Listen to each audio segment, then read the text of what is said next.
नमस्कार. आपण नेवाशामध्ये डॉक्टर प्रियंका गंडाळ यांच्या हॉस्पिटलला भेट देतो आहे.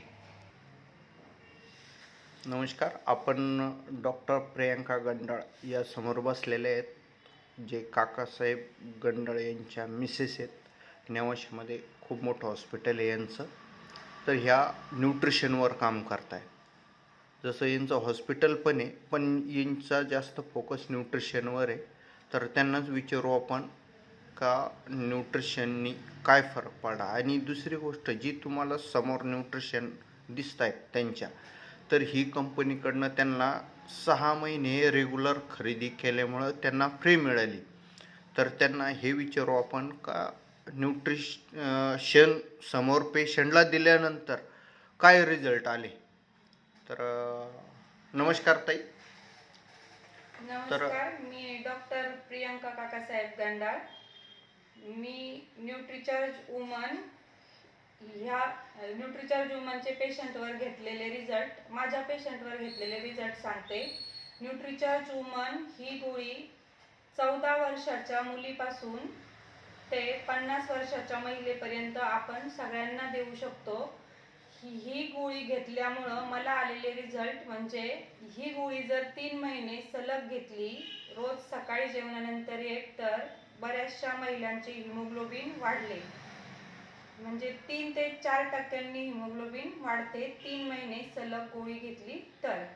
बऱ्याच महिलांचे पिरियड्समध्ये जो प्रॉब्लेम असतो, म्हणजे पिरियड लवकर येतो किंवा उशिरा येतो, किंवा पिरियड आल्यानंतर खूप पोट दुखतं, कंबर दुखते, पिरियडमध्ये खूप ब्लिडिंग होतं, काहींना कमी ब्लिडिंग होतं, अशा पिरियड्सचे जे काही प्रॉब्लेम्स असतील किंवा PCOD असेल, हे सर्व प्रॉब्लेम्स ह्या गोळी न्यूट्रिचार्ज वुमन या गोळीचा 3 महिने कोर्स केल्यानंतर सॉल्व्ह झाले.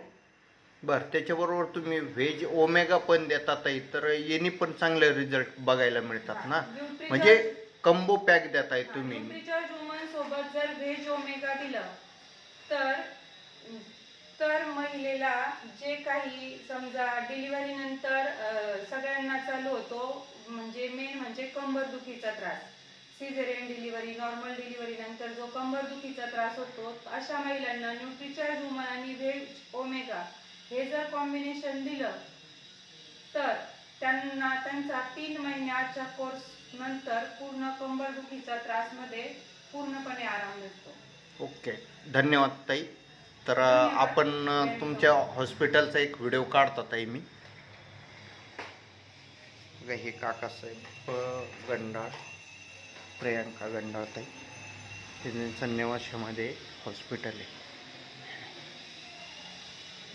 डॉक्टर, तिथं त्यांची ही पिढी आहे. धन्यवाद. थँक्यू.